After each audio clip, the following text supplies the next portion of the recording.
आज हम पढ़ेंगे भंडार गृह या सामग्री संग्रहालय की स्थिति। सामग्री का भंडारण किस प्रकार किया जाए। सामग्री विभाग जहाँ तक हो सके कारखाने के मध्य में स्थित होना चाहिए, जिससे सभी कार्य विभागों की दूरी समान रहे। यदि एक बड़े कारखाने में यह संभव नहीं हो तो कार्य विभागों के मध्य में कोई संग्रहालय स्थित कर देने चाहिए, जिससे माल को कार्य विभाग तक ले जाने के समय श्रम व्यय की बचत हो सके। ऐसी दशा में यह आवश्यक हो जाता है कि केंद्रीय संग्रहालय ऐसे उप संग्रहालयों को साप्ताहिक या अर्धमासिक माल की पूर्ति करता रहे।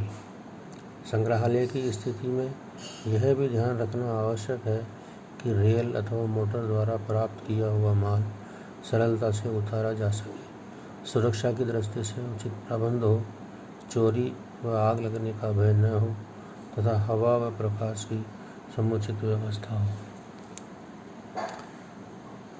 सांकेतिक संख्या अथवा चिन्ह अर्थात कोड नंबर और मार्किंग। प्रत्येक वस्तु के नाम की अपेक्षा संख्या अथवा चिन्ह निश्चित कर देने से उन्हें पहचानने, मूल्यांकन करने में सरलता रहती है। इस प्रकार की संख्या को सांकेतिक संख्या अथवा सांकेतिक चिन्ह कहते हैं। सांकेतिक संख्या का प्रयोग करने से क्रय विक्रय विभाग, लागत विभाग, उत्पादन विभाग, सामग्री विभाग सभी को सुविधा रहती है। जैसे स्टील के 3x4 इंच के पेज के लिए संख्या 105 संख्या का सांकेतिक चिन्ह काम में लिया जा सकता है। सांकेतिक संख्या अर्थ स्टील और 105 तात्पर्य से 3x4 की लंबाई के पेज से है। इसी प्रकार यदि पीतल का 3x4 का पेज हो तो सांकेतिक संख्या पै 105, पै का मतलब पीतल का, 105 का मतलब 3x4। यही संख्या उस सामग्री से संबंधित सभी पन्नों व बिलों पर लिखी जाएगी। संग्रहालय में उपलब्ध सामग्री के सांकेतिक चिन्हों की सूची सभी विभागों में रहती है, जिससे आवश्यक सामग्री प्राप्त करने में सुविधा रहती है। संग्रहालय में सामग्री को रखना। स्टोर कीपर माल प्राप्ति पत्र के अनुसार माल की जांच करने के उपरांत उसे रखने की व्यवस्था करता है। संग्रहालय में प्रत्येक सामग्री को यथा स्थान रखा जाता है तथा एक पत्रक लगाया जाता है, जिसे बिन पत्रक यानी बिन कार्ड कहते हैं। बिन से तात्पर्य उस रेल, दराज या अलमारी से है जिसमें वस्तु रखी हो और वह पत्रक जो उसके साथ लगा होता है उसे बिन कार्ड कहते हैं। इस पत्रक में वस्तु संबंधी समस्त सूचनाएं दी हुई रहती है, जैसे माल की अधिकतम व न्यूनतम सीमा, आदेशित सीमा, वस्तु का चिन्ह, संकेत, माल प्राप्त करने की तिथि, मात्रा, माल प्राप्त पत्रक संख्या, वस्तु निर्गमन की तिथि, निर्गमन पत्र संख्या, मात्रा, सामग्री का शेष आदि। तात्पर्य यह है कि इस पत्रक को देखकर किसी भी समय विद्यमान सामग्री के बारे में सही मात्रा जानी जा सकती है, सामग्री का विस्तृत विवरण ज्ञात किया जा सकता है।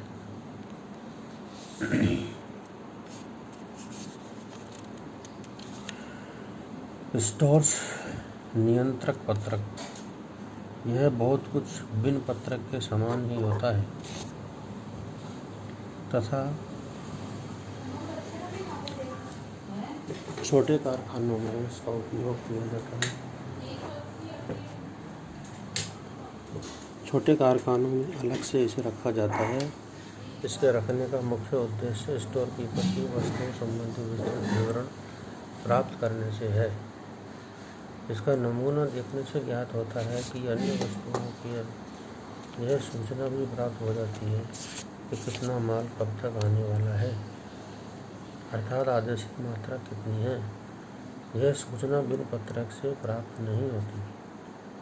इसके अतिरिक्त बिन पत्रक व स्टोर नियंत्रक पत्रक में यही अंतर है कि स्टोर नियंत्रक पत्रक बिन पत्रक की भांति सामग्री के साथ नहीं रखा जाता और अलग से यह एक पुस्तक या कार्ड फाइल के रूप में रखा जाता है, जिसमें कभी कभी दोनों का मिलान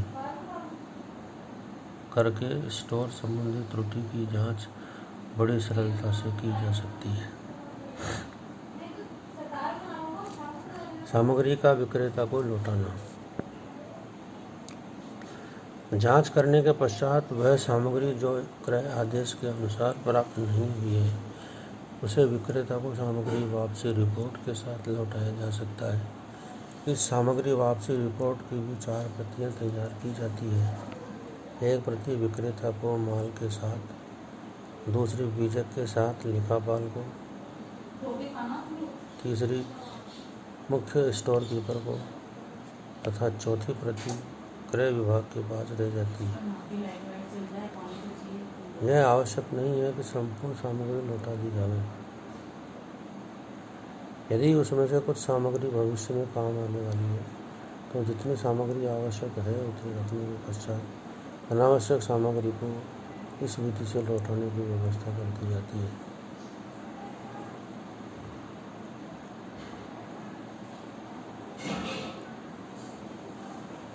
जितनी सामग्री लौटाई जाती है उसके लिए नाम की चिट्ठी डेबिट नोट बनाकर विक्रेता को भेज दी जाती है।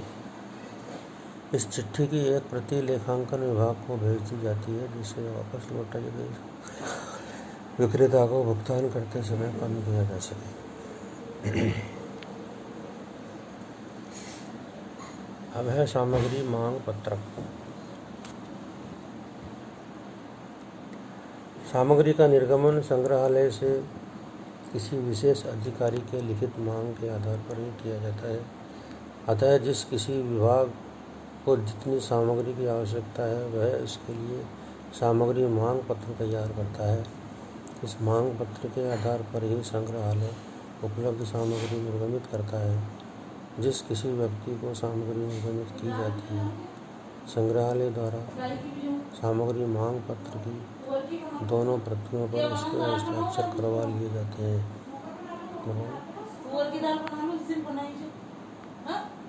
या तो फिर बैंगन भरुआ बनेंगे, सोचे फिर रात को भी सोचे कब से खाइए।